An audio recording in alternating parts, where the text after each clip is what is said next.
Hello, I'm Shelley Mannell of Heart Space Physical Therapy, and welcome to Touring the Diaphragm.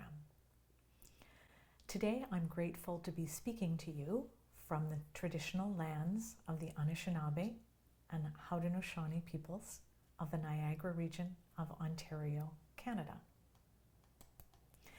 Today we're going to take a little tour of the diaphragm. We're going to talk about functional anatomy. We're going to talk a little bit about neurology. We're actually going to list the 11 functions that the diaphragm contributes to, and we're going to talk a little bit about 7 of those functions. So breathing is one of the few functions that is both under automatic control, but also under our conscious control. The diaphragm functions include respiration, postural control, continence, swallowing, reflux, vomiting, phonation, emotional regulation, spinal decompression, fluid dynamics, and visceral health. The diaphragm contributes to all of those. The functional anatomy of the diaphragm is unique. It's a bit of a unicorn as far as muscles are concerned because it's not linear, it's a dome. And functionally it's divided into 3 sections.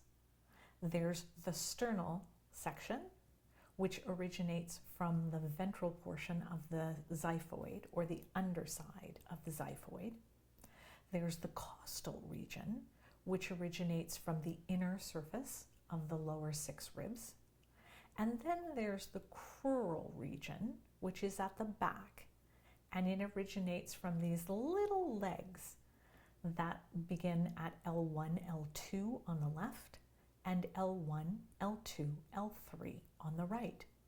So you can see that there's some asymmetry built in to the diaphragm. The heart is on the left, and the left hemidiaphragm is a little bit lower, and the liver is on the right, and the right hemidiaphragm is a little higher. All of those muscle fibers that originate travel inward and insert on the central tendon portion of the diaphragm. So what happens when the diaphragm contracts, it actually starts as a dome, and then it contracts and it flattens and lowers, pushing out ribs 8, 9, and 10 laterally, and also pushing down on all of the abdominal contents. There are so very many fascial connections to the diaphragm. Above the diaphragm, it blends with the fascia of the lungs and the heart. Below the diaphragm, it blends with the fascia of the liver, the spleen, the kidney, and the stomach. The costal portions of that diaphragm blend with the transversus abdominis at those lower 6 ribs. The lumbar portion blends with the arcuate ligaments, and those arcuate ligaments blend with the psoas, the quadratus lumborum, and the transversus abdominis through the thoracolumbar fascia. You can also note here that there are openings in the diaphragm, one for the inferior vena cava, one for the esophagus, and one for the aorta. Neurologically, the diaphragm is really controlled by the brainstem in what we call the pre-Botzinger complex. And in that pre-Botzinger complex lie the central pattern generators for respiration. They ensure that we always meet that physiological imperative of having enough oxygen coming in and enough carbon dioxide flowing out. And these central pattern generators are really a primary contributor to our sense of internal rhythm.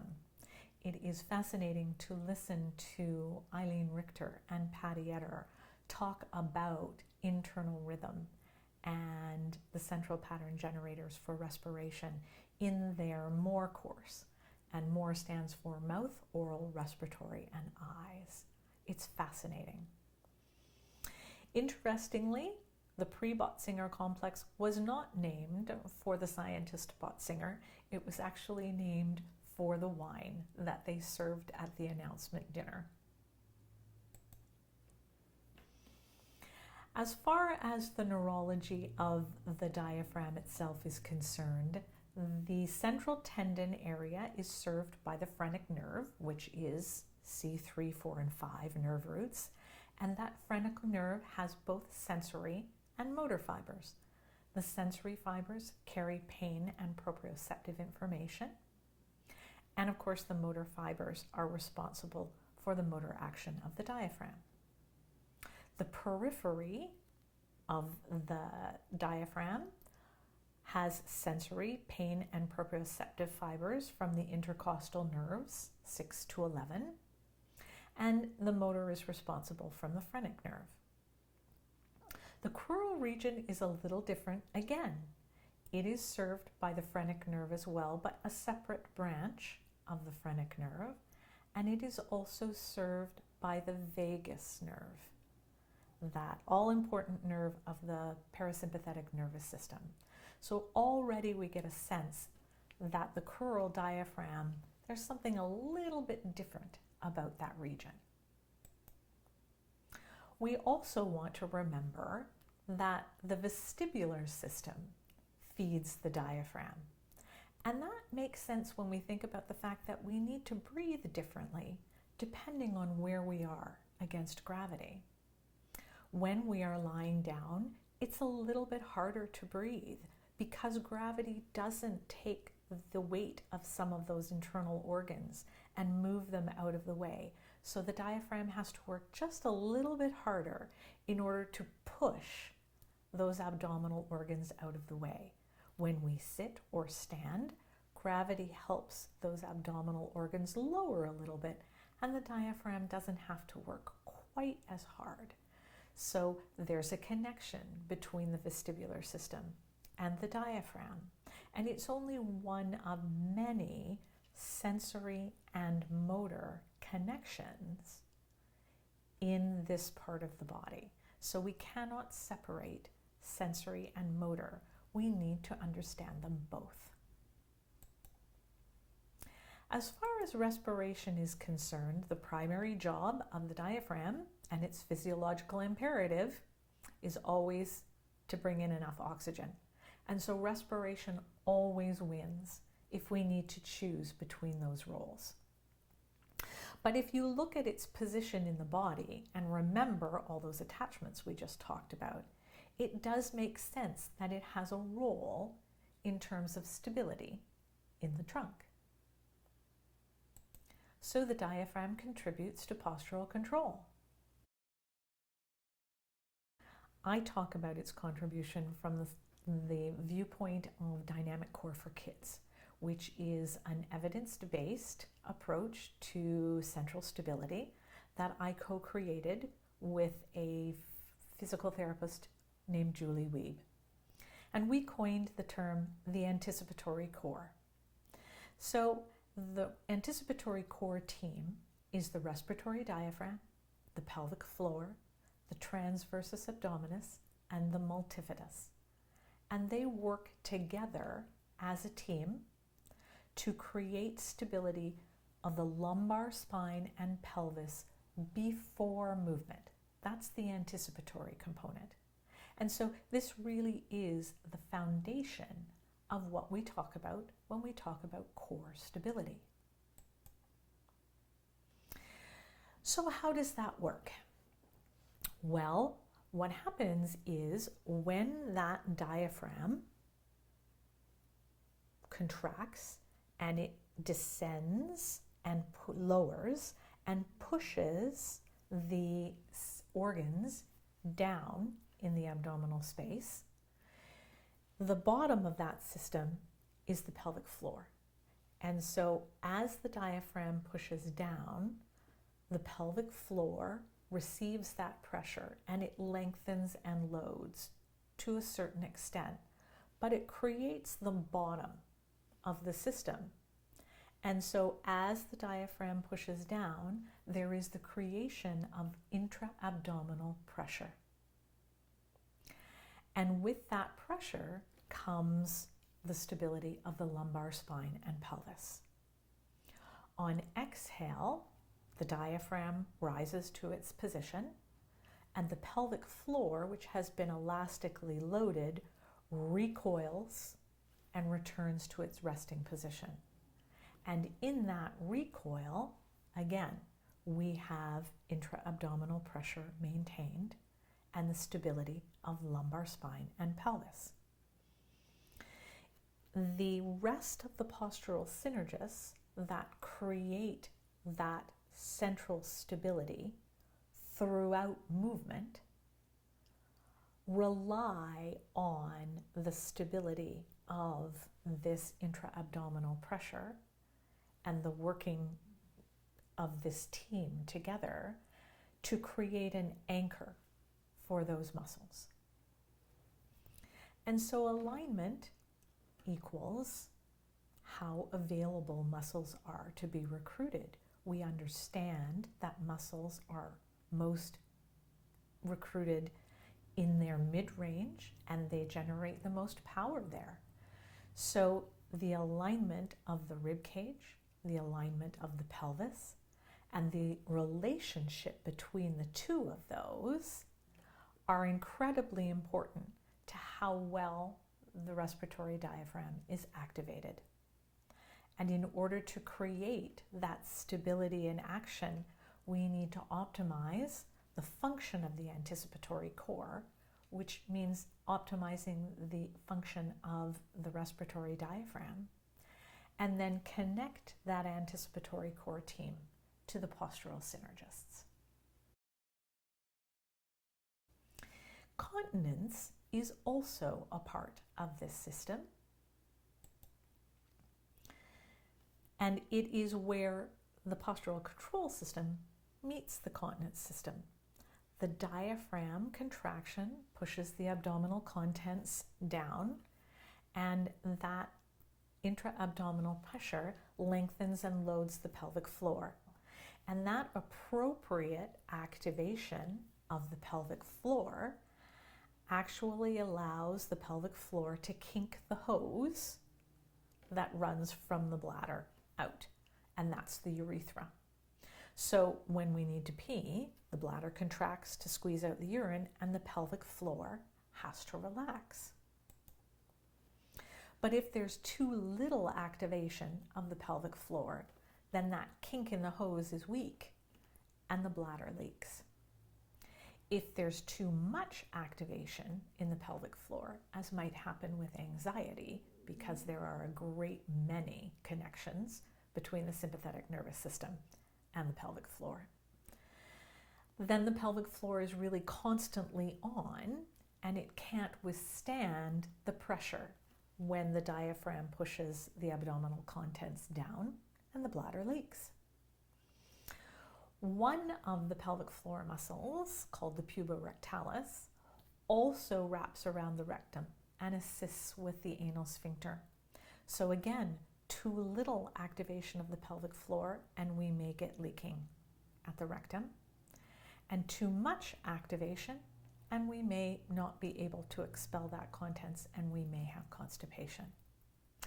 So in actual fact, a good deal of what happens in pediatric pelvic floor therapy has to do with alignment and breathing to appropriately load and activate the pelvic floor. Now, swallowing is a very complex process, and it begins the moment we are born with that suck, swallow, breathe synergy that is wired together. But it's in the esophageal phase of swallowing that the bolus is moved down through the esophagus and into the stomach.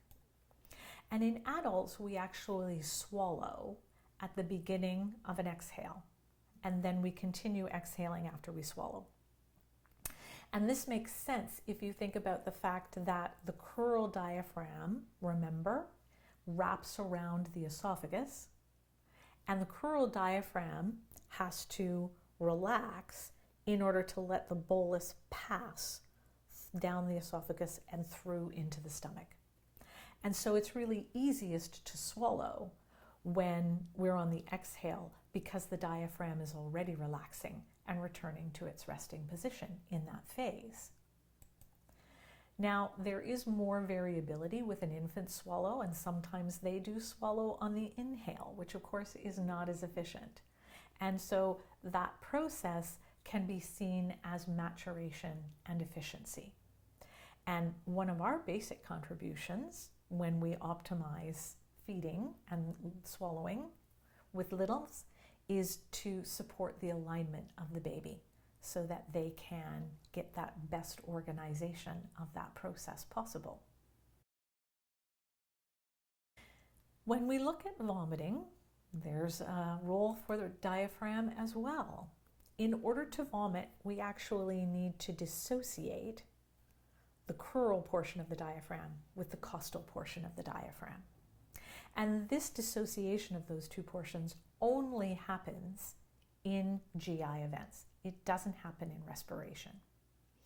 So the parasympathetic nervous system activates a relaxation at the crural diaphragm so that the matter from the stomach can come back up from the stomach and through the esophagus so that it can be expelled. Concurrently, the costal diaphragm continues to contract in coordination with the abdominals, and that provides enough force so that we can expel that matter from the stomach and propel it back up the esophagus. Interestingly enough, we have learned a lot about vomiting through studying rats, and rats actually don't and can't vomit because they don't have a crural portion of their diaphragm.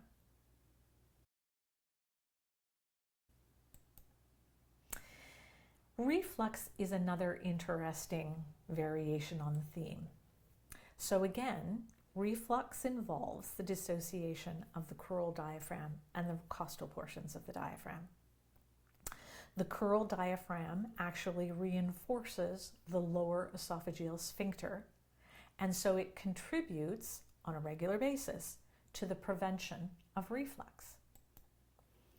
And so it's not surprising actually in adults that research has shown that training breathing exercises and looking at respiratory muscle training has yielded positive results in patients with gastroesophageal reflux disease, or GERD.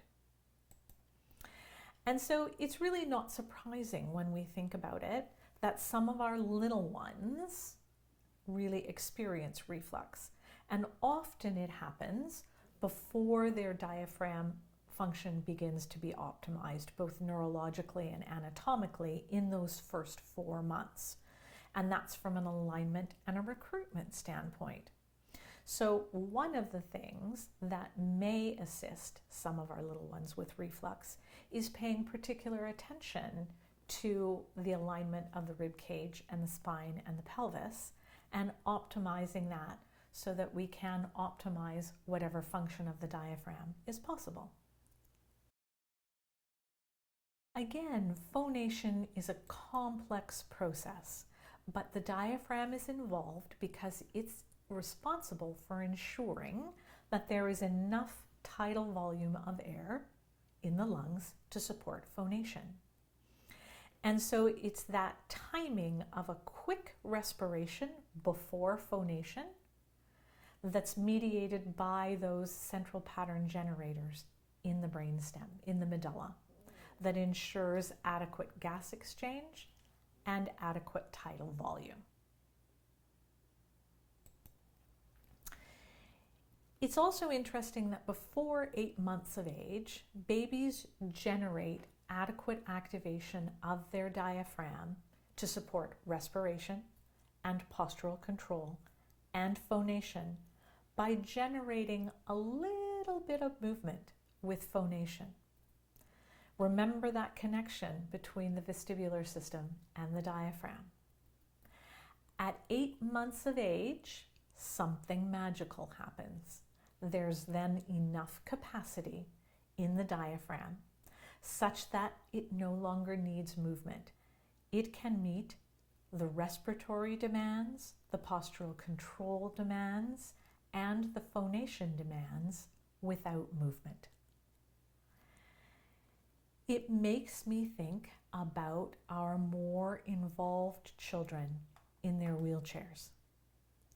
Before 8 months of developmental age, they actually need to be able to move a little bit in order to generate an adequate amount of tidal volume for phonation. And when we look at their seating, we need to, in our minds, allow for that possibility and support their communication by understanding the role that the respiratory diaphragm and postural control play in phonation. And finally, we're going to talk about emotional regulation. Respiration is actually designed to contribute to our autonomic nervous system balance. On inhale, there's actually a net activation of the sympathetic nervous system. At the top of that inhale, there's a pause. And at the pause, the baroreceptors become activated and they inhibit the sympathetic nervous system, so that on the exhale, there's a net activation of the parasympathetic nervous system. It's a wonderful design that contributes to the balance of that autonomic nervous system with every breath. So on inhale, there's a little sympathetic nervous system activation. And on exhale, there's a net parasympathetic activation. There's always a little bit more sympathetic rather than parasympathetic because that's what keeps us alive. But with every breath, there's a balance. And this training of breath is embedded into very, very, very many programs, from traditional yoga teachings all the way up to mindfulness-based stress reduction. But many of those programs do not attend to breath mechanics. So the autonomic nervous system balance only occurs when there's a balanced breath. And by that balanced breath, we mean when there's an optimal activation of the diaphragm. And the balanced breath pattern looks like this. There's a very slight chest rise as those upper ribs rotate up and out and increase the volume of the thoracic cage. There's a lateral expansion of ribs 8, 9, and 10 as the diaphragm flattens and expands. And there's a passive slight belly rise to allow for the downward descent of the abdominal organs. That's the inhale. On exhale, everything returns to a resting position. So that balanced breath pattern, which is a slight chest rise, expansion of ribs 8, 9, and 10, and a slight belly rise, represents an optimal recruitment of the diaphragm and an optimal balance for the autonomic nervous system. But without that pattern, so if you have someone who has a very upper chest breath pattern and breathes like this, that breath pattern will not contribute to the balance of the autonomic nervous system. In actual fact, a shallow breath leads to a faster breath in order to maintain the amount of oxygen and CO2 exchange that we need. And that faster, shallower breath contributes to further sympathetic nervous system upregulation. So somehow in our pop culture teaching of breathing for relaxation, we've lost this connection to breath mechanics. Teaching children to lie on their backs, put a stuffy on their belly, and move it to the sky does not necessarily promote a balanced breath. You can actually accomplish that without any activation of the diaphragm whatsoever.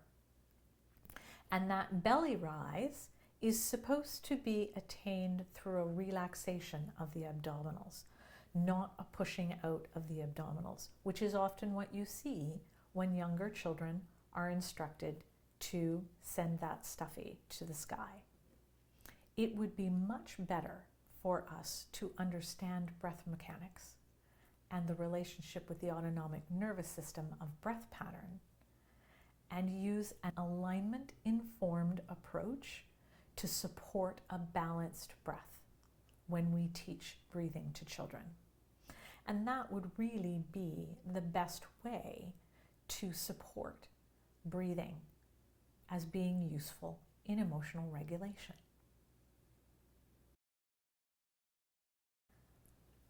So there we have it, a quick tour of the diaphragm with its anatomy and neurology and 8 of its functions. When those of us in pediatric occupational therapy and physical therapy and speech-language pathology can optimize the function of the respiratory diaphragm in our clinical practice, we can support many, many, many of its functions for children in our practice. That's it for today. I'm Shelley Mannell. You can find me on heartspacept.com or at heartspacept at Facebook and on Instagram, where we spend a great deal of our time talking about postural control literature and its application to clinical practice.